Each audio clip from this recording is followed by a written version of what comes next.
Au moins 22 personnes sont mortes en un seul jour. Les quarantaines étant toujours en vigueur au Xinjiang, la population locale attribue les pertes au manque de nourriture et de soins médicaux. Les ministres chinois et américains se sont rencontrés à New York. C'était leur premier entretien depuis que Joe Biden a déclaré que les États-Unis défendraient Taïwan en cas d'invasion. Pour la première fois en 30 ans, certains pays d'Asie du Sud-Est connaissent une croissance économique plus rapide que celle de la Chine. Bienvenue dans Regard sur la Chine. Au moins 22 personnes sont mortes en un seul jour. Cela s'est produit dans la région du Xinjiang, en Chine, le 15 septembre. Les habitants de la région attribuent les décès au confinement dans la région et au manque de nourriture et de soins médicaux qui en découlent. Radio Free Asia a confirmé les décès auprès de la police locale et des familles des victimes. La ville de Yening compte environ un demi-million d'habitants, principalement des membres de l'ethnie ouïghour. La ville est sous confinement depuis début août. Il y a 2 semaines, la police a arrêté plus de 600 personnes pour avoir organisé une manifestation contre les mesures sanitaires. La plupart des personnes arrêtées étaient de jeunes Ouïghours. Des vidéos de l'incident sont ensuite apparues sur les réseaux sociaux. Les habitants disent qu'ils ont du mal à obtenir de la nourriture et des médicaments et que certains membres de leur famille sont morts de faim. Les vidéos ont été supprimées peu après. Radio Free Asia a contacté la police locale et a tenté de vérifier les affirmations publiées dans les vidéos. La police municipale a confirmé qu'au moins 22 personnes étaient mortes de faim à cet endroit le 15 septembre. Répondant à la même question, un fonctionnaire a déclaré que 20 personnes étaient mortes sans donner plus de détails. Ils ont demandé aux journalistes de ne pas rappeler. Un autre fonctionnaire du poste d'intervention d'urgence de la ville a dit que le nombre de victimes était de 22. Un réfugié ouïghour qui vit en Turquie a été informé de la mort de son père il y a un peu plus d'une semaine. Son père était l'un de ceux qui sont morts de faim le 15 septembre. Le fils a déclaré à Radio Free Asia qu'en raison des ordres de confinement, son père n'a pas pu se rendre à l'hôpital et est mort de faim. Il a également indiqué que son père avait déjà été détenu dans un camp de détention de 2017 à 2019. Pour la première fois en 30 ans, certains pays d'Asie du Sud-Est connaissent une croissance économique plus rapide que celle de la Chine. C'est ce qui ressort d'une étude réalisée par la Banque asiatique de développement et publiée en début de semaine dernière. Le rapport indique que la croissance économique de la Chine devrait atteindre 3,3% cette année, un chiffre bien inférieur à celui des années précédant la pandémie. Cette estimation basse est largement attribuée à la politique chinoise du zéro Covid-19 sur fond de ralentissement de l'économie mondiale. Et il y a encore d'autres risques à venir. Le système financier chinois, en particulier les petites banques et le marché immobilier, est aux prises avec des pertes, et cela maintient la demande des consommateurs à un niveau plutôt bas. D'un autre côté, les pays comme le Vietnam et les Philippines connaissent une croissance plus dynamique. Ces pays s'ouvrent et assouplissent leurs restrictions liées à la pandémie. Ils bénéficient également d'une autre tendance, les entreprises commencent à transférer leurs activités de la Chine vers d'autres régions d'Asie. Le PIB du Vietnam devrait croître de 6,5% cette année. Et les Philippines devraient aussi atteindre 6,5%. Hong Kong semble s'éloigner progressivement de la politique stricte de Pékin du zéro Covid-19. Pour que les affaires continuent dans ce centre financier mondial, la ville assouplit ses règles de quarantaine pour les voyageurs entrants. Voici la suite. Je veux réduire les désagréments autant que possible. Vendredi, le chef de l'exécutif de Hong Kong, John Lee, a annoncé que la ville n'obligerait plus les voyageurs à rester en quarantaine dans les hôtels. À la place, ils devront se soumettre à 3 jours de surveillance à domicile et à plusieurs tests de dépistage du virus dans les jours suivants. Autre changement, les voyageurs n'auront plus besoin d'un test PCR négatif dans les 48 heures avant d'embarquer dans un avion, mais d'un test antigénique rapide effectué dans les 24 heures. Depuis près de 2 ans, Hong Kong s'est aligné sur la politique de quarantaine de la Chine, en plaçant les voyageurs en quarantaine dans des hôtels, la période la plus longue étant de 21 jours. En conséquence, certaines entreprises ont déplacé leurs bureaux dans des pays comme Singapour.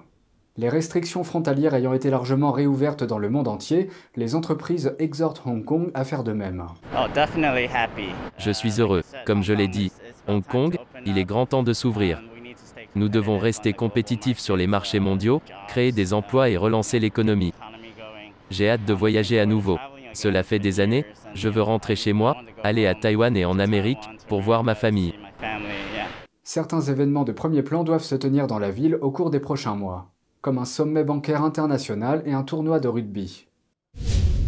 En marge de la réunion des Nations Unies à New York, le secrétaire d'État américain Anthony Blinken a rencontré le ministre des Affaires étrangères du Parti communiste chinois. C'est la première fois que les deux hommes se parlent en face à face depuis que le président Biden a déclaré que les États-Unis défendraient Taïwan contre une invasion chinoise. Lors de l'Assemblée générale des Nations Unies, le secrétaire d'État Anthony Blinken a rencontré le ministre des Affaires étrangères du Parti communiste chinois Wang Yi. La veille, lors d'un discours prononcé devant le groupe de réflexion Asia Society à New York, Wang avait déclaré que la question de Taïwan devenait le plus grand risque encouru pour les relations sino-américaines. C'était la première fois que les deux dirigeants se rencontraient depuis que le président Biden a déclaré qu'il utiliserait les forces américaines pour défendre Taïwan dans une interview à l'émission 60 minutes. À la différence de l'Ukraine, pour être clair, monsieur, les forces américaines, les hommes et les femmes américains défendraient Taïwan en cas d'invasion chinoise. Oui. La Maison-Blanche est revenue sur les propos de Biden le lendemain en préservant la politique d'ambiguïté stratégique. Et vendredi, aux Nations Unies, la Chine et les États-Unis ont eu l'occasion de mettre les choses au clair. Blinken a déclaré à Wang que les États-Unis s'engageaient à maintenir la paix et la stabilité dans le détroit de Taïwan, conformément à la politique de longue date d'une seule Chine.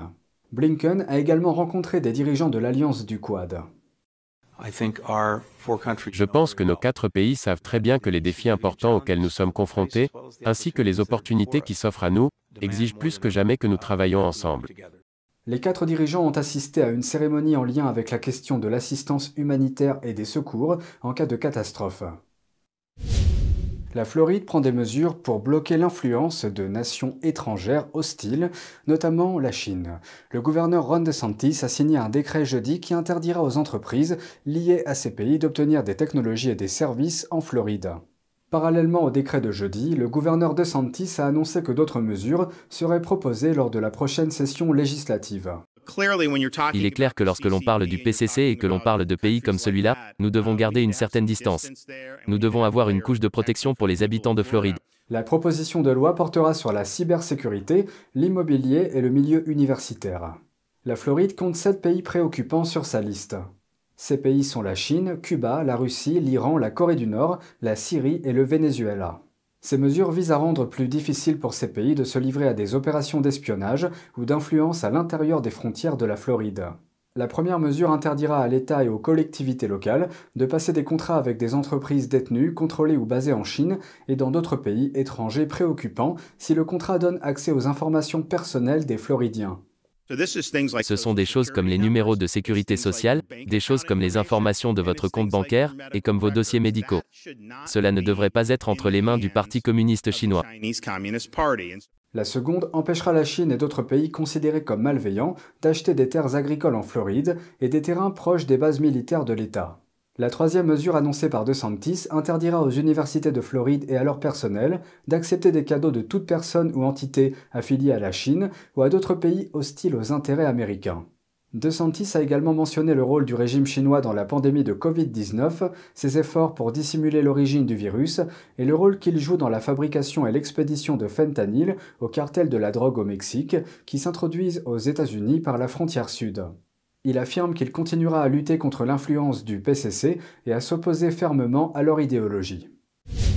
C'est tout pour aujourd'hui, merci d'avoir suivi Regard sur la Chine. On se retrouve demain pour une nouvelle émission, prenez soin de vous et à bientôt.